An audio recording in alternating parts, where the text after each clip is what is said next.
Olá pessoal, bem-vindos a mais um episódio de Crimes. Eu sou a Bruna e este é um mini episódio, então não tem recadinho não. Se cuidem aí no carnaval, é só isso e bora lá pro episódio de hoje.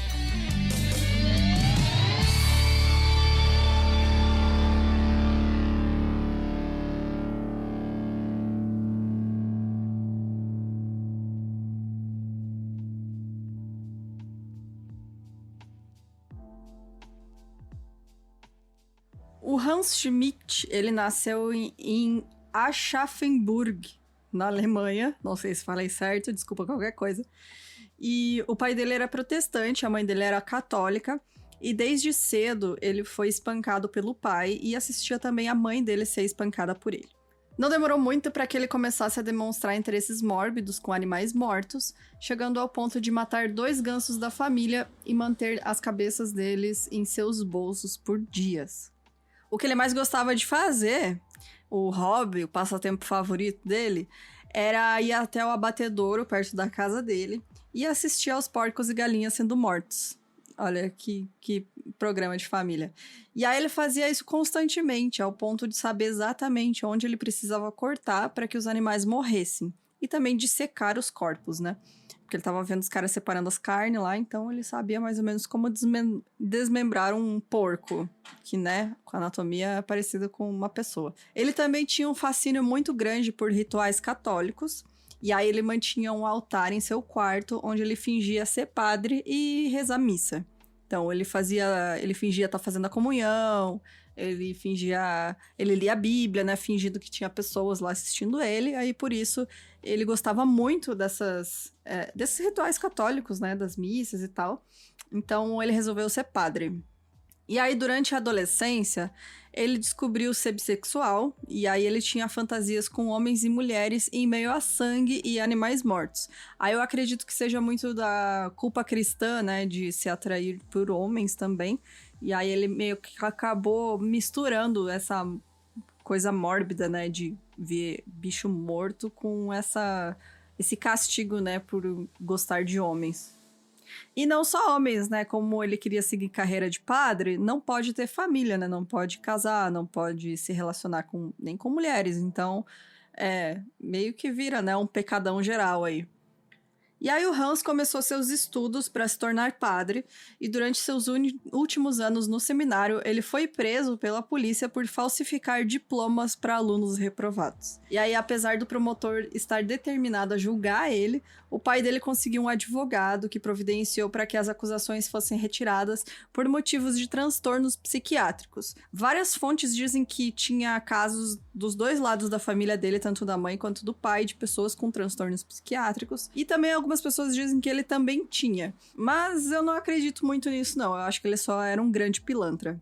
Então, embora muitos que o conheciam tivessem sérias dúvidas sobre a aptidão moral e psicológica dele para ser padre, afinal, né, você precisa ter, além do dom, né, da fé, do chamado da fé, você precisa ser uma pessoa empática, que saiba conversar com todo mundo, ouvir os problemas e saber aconselhar. Então, né, ele não era realmente a pessoa, né, ideal para isso. Mas ele afirma que ele foi ordenado aos 25 anos pelo bispo Kirsten de Mainz em 23 de dezembro de 1904. Ele contou mais tarde como isso aconteceu. Aí o relato dele é o seguinte: o bispo me ordenou sozinho. Eu não gosto de falar sobre isso. A verdadeira ordenação aconteceu na noite anterior. Foi a própria Santa Isabel que me ordenou. Eu estava orando ao lado da minha cama quando ela apareceu para mim e disse: eu o ordeno ao sacerdócio. Havia luz durante a sua aparição, eu não contei a ninguém. Achei melhor guardar para mim. Eles zombavam de mim. Eles sempre zombavam de mim por essas coisas. Eles sempre esperam que os outros façam como eles fazem. Deus fala com pessoas diferentes de maneiras diferentes. Então aqui, né, a gente já vê que ele já se dá bastante importância, porque foi a própria santa que ordenou ele como padre, né? Ele não é um mero padre, ele é abençoado pela santa. Então, enquanto ele foi padre nas aldeias de Burgel e Sillingstadt, ele abusou sexualmente de meninos que eram coroinhas, e ele também teve casos com várias mulheres e também se relacionou com prostitutas. E aí, enquanto isso, ele tinha uma maneira muito excêntrica e estranha de conduzir as missas. Eu não consegui relatos disso, de como seria essa maneira excêntrica e estranha, mas isso incomodava as pessoas que frequentavam a igreja, assim, as pessoas já não curtiam muito. Então, essas pessoas, né, esses paroquianos, eles e outros colegas padres também foram reclamar ao monsenhor e ao bispo. Falaram, ó, esse cara aí tá fazendo uns negócios estranhos, o pessoal não tá gostando. E aí, quando ficou claro que não ia mais ter designação para ele, designações paroquiais, né, na diocese de Mães, ele imigrou para os Estados Unidos. Quando ele percebeu, né, que ninguém queria ele por lá, ele vou tentar a vida em outro continente. Isso em 1909. E aí ele foi designado para a Igreja Católica de São João em Louisville, no Kentucky. E lá ele brigou com um pastor sênior, que resultou na transferência dele para a Igreja de São Bonifácio, em Nova York. E aí, enquanto morava em Nova York, em 1912, o Hans conheceu a Anna Almüller, que era uma governanta da reitoria da Igreja de São Bonifácio, que tinha imigrado da Áustria 2 anos antes, em 1910. Então, ele afirmava que ele ouviu a voz de Deus novamente, ordenando que ele amasse a Ana. Olha só que coisa, como que você vai negar um negócio desse, né? Então, de início, ela recusou, mas ela acabou cedendo e eles começaram, então, a ter um relacionamento secreto, né? Um relacionamento sexual em segredo. E aí também, ainda no final de 1912, enquanto ele se relacionava com a Ana, ele também estava tendo outro relacionamento secreto, mas esse era mais secreto ainda, porque era com um homem. Era um dentista de Nova York chamado Ernest Muret, com quem ele também mantinha um esquema de falsificação. Eles tinham um apartamento juntos, onde eles falsificavam coisas. Eu não consegui descobrir o que também, mas, né, eles tinham um esquema de falsificação. Então, não largou a pilantragem, né? E aí ele foi transferido para a igreja de São José no Harlem, e aí ele e a Ana continuaram com o relacionamento. O Hans chegou a realizar ele mesmo uma cerimônia secreta de casamento, onde ele escreveu os nomes dos dois em uma certidão de casamento e disse para Ana que ele estava prestes a deixar o sacerdócio por ela. Gente, é igual o cara que arruma amante e diz que vai separar da mulher, né, para ficar com a amante. Não vai, ele não vai deixar a igreja também para ficar com ela, né?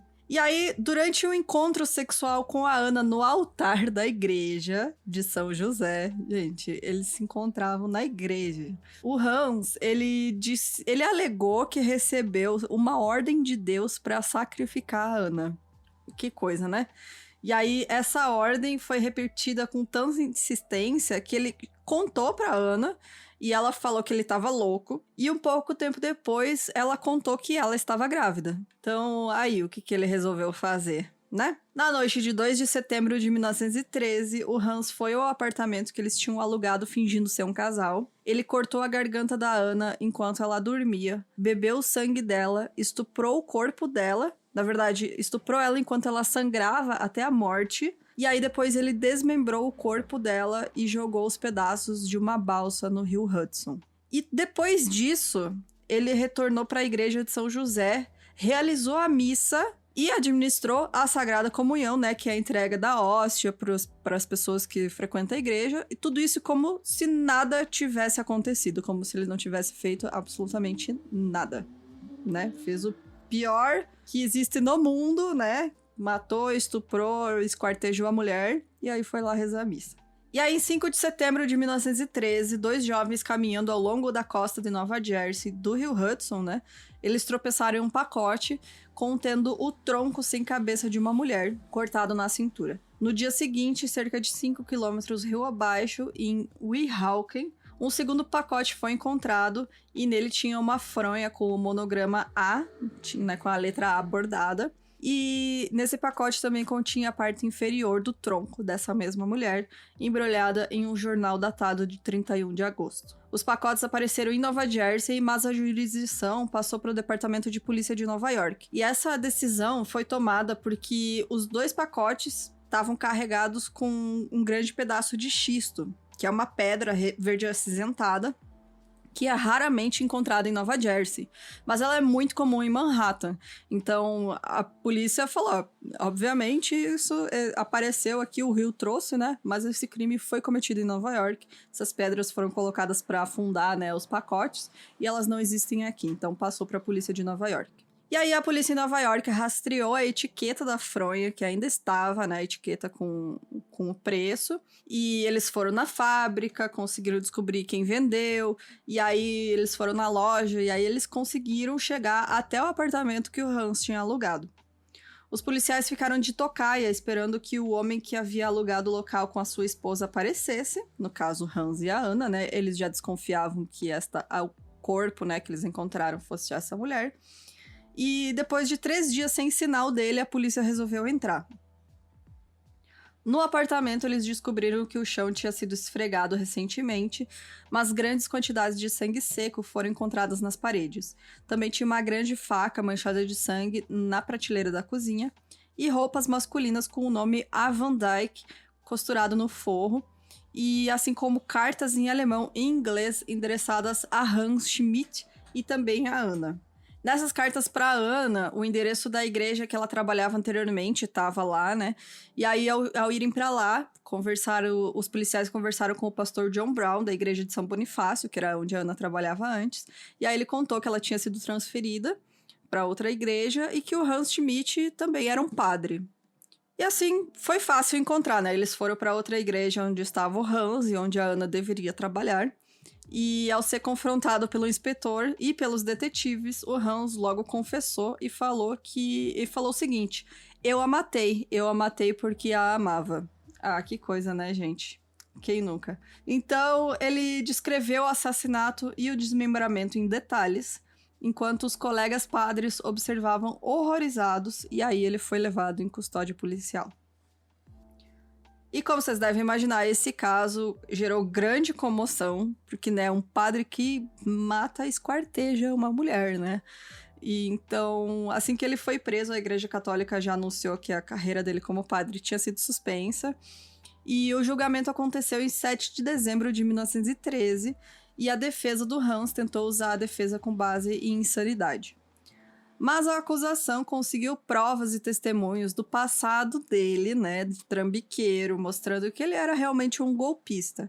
Então, mesmo com médicos atestando a sanidade do Hans e que ele tinha controle sobre as ações dele, depois de alguns dias de deliberação, o júri não conseguiu chegar a um veredito, foi empate, e por isso o julgamento deveria ser refeito. Então, ia ter um novo julgamento. E aí, nesse segundo julgamento, ele aconteceu 2 semanas depois, e dessa vez a promotoria apresentou um depoimento de que em abril de 1913, bem antes dele receber, né, a tal ordem de Deus para sacrificar a Ana, o Hans convenceu uma mulher chamada Berta Zeck a se passar por Ana Müller e comprar uma apólice de seguro de vida no valor de $5.000 em seu nome. E essa apólice listava o Hans como o único beneficiário. E aí caiu por terra essa historinha dele de estou ouvindo vozes, foi Deus que mandou matar ela. Eu não tenho controle sobre o que eu faço. Não, ele é só um golpista que aí aproveitou que ele precisava se livrar dela porque ela estava grávida, ela ia contar, né, que ia acabar com a carreira dele de padre. Então, ele juntou tudo, né, e resolveu dar um fim nisso e ainda ganhar uma grana. Então, em 5 de fevereiro de 1914, após 3 horas de deliberação, um júri considerou o padre Hans Schmidt culpado do assassinato em 1º grau. E ele foi sentenciado à morte e enviado para a prisão de Sing Sing para aguardar a execução. E aí ele foi executado na cadeira elétrica em 18 de fevereiro de 1916. Ele foi o primeiro, e se eu não me engano, o único padre a ser condenado à morte nos Estados Unidos. Ele também é suspeito do assassinato de Alma Kellner, que era uma menininha de 9 anos, cujo corpo foi encontrado enterrado no porão da igreja de São João, né, se eu não me engano, em Louisville, no Kentucky, que era aquela igreja onde ele tinha trabalhado anteriormente. Esse corpo tinha sido queimado, mas as autoridades suspeitavam que o assassino havia inicialmente tentado desmembrar ele. E o zelador da igreja, o Joseph Wendling, ele foi condenado e sentenciado à prisão perpétua por esse assassinato, com base em evidências circunstanciais e também algumas roupas ensanguentadas que foram encontradas na casa dele. Mas aquela coisa, podia ser qualquer sangue, né? Não tinha DNA nessa época. Então, realmente, as fortes suspeitas caem sobre o Hans, porque, né, além disso, a polícia alemã também queria interrogar ele pelo assassinato de uma menina na cidade natal dele. E apesar dele nunca ter sido acusado desses outros crimes, essas suspeitas, né, eram muito fortes de que realmente o padre Hans também fosse responsável por esses crimes contra essas duas crianças. E eu não duvido de nada, né, gente? Então, pro cara, no primeiro crime dele, matar, esquartejar, estuprar a mulher morrendo, é muito pesado já pra ele ter feito isso pela primeira vez, sabe? Então, eu acredito que realmente ele tenha sido responsável por mais crimes. E acabou sendo pego só pela morte da Ana. Então, comentem aí, pessoal, o que vocês acham. Se ele realmente matou essas meninas.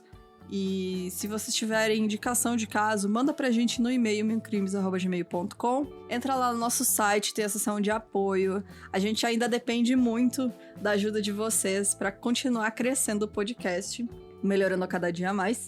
E muito obrigada a todos. Até semana que vem. Tchau, tchau.